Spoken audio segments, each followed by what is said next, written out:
ನಮ್ಮ ಬಸವನ ಬಾಗೇವಾಡಿಯ ಪುತ್ಯವರ ಜ್ಯೇಷ್ಠ ಸುಪುತ್ರನಾದ ಶಿವಾನಂದ ಮುತ್ಯಾರ ಬಾಯಿಂದ ಬಂದಂತ ಹಿತ ನುಡಿ ಏನಪ್ಪಾ ಅಂತಂದ್ರ ನಾ ದೈಹಿಕೊಂದು ವಿನಂತಿ ಮಾಡ್ತೀನಿ. ಈ ಸದ್ಯ ಇಲ್ಲಿ ಆದ್ರೂ ನಾನೇ ಹೇಳ್ತೀನಿ, ಈ ಹೇಳಿಕೆ ನಾಳೆ ಮುಂಜಾನೆ ಬೆಳಗ್ಗೆ 5 ಗಂಟೆಗೆ ಆಗ್ತಾವ. ಅದಕ್ಕೆ ನಿಖರವಾದ ಮಾಹಿತಿ ಅಲ್ಲಿ ಸಿಗ್ತದ. ನಾವು ಅಲ್ಲಿ ಬೋರ್ಡ್ ಹಚ್ತೇವು.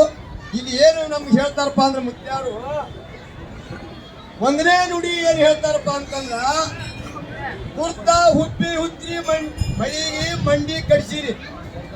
ಏನ್ ಹೇಳ್ತಾರ್ರಿ? ಕುರ್ತ ಹುಬ್ಬಿ ಹುತ್ರಿ ಮಳಿಗೆ ಮಂಡಿ ಕಡ್ಸಿರಿ ಅಂತ ಹೇಳ್ಯಾರ.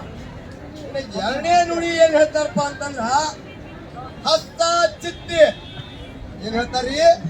ಹಸ್ತ ಚಿತ್ತಿ ಒಕ್ಕಲಿಗಾಗ ಹಸ್ತಾಗ ಹಾಲು ಹಾಕಿರ ಅಂತ ಹೇಳ್ಯಾರ. ಮೂರನೇ ನುಡಿ ಏನ್ ಹೇಳ್ತಾರಪ್ಪ ಅಂತಂದ್ರ, ಸಾತಿ ಮಳಿ. ಜನ ಎರ್ಚ ಮಳೆ ನೋಡ್ರಿ, ಸಾತಿ ಮಳಿ ಒಂದ್ ಮೂರಿ ಕಸರು ಉಳಿತ ಹೇಳ್ಯಾರ ನೋಡಿ.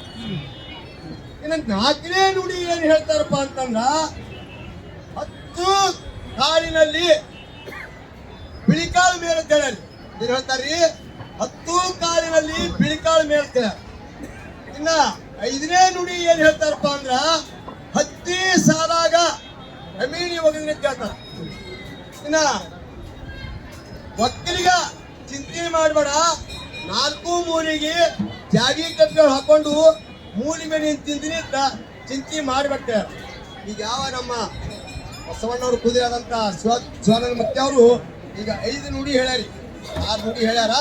ಈಗ ನಾಳೆ 5 ಗಂಟೆಗೆ ರಾತ್ರಿ ಮುಂಜಾನೆ ಹೇಳ್ಕವು ನಾವು ನೀವು ಕೂಡಿ ಆ ನುಡಿ ಕಾಯಿನು ನುಡಿ ಕೇಳು ಅಂತ ಹೇಳ್ಕೇಳಿ ಎಲ್ಲರಿಗೂ ನನ್ನ ಶರಣ ಆಗ್ತೀನಿ.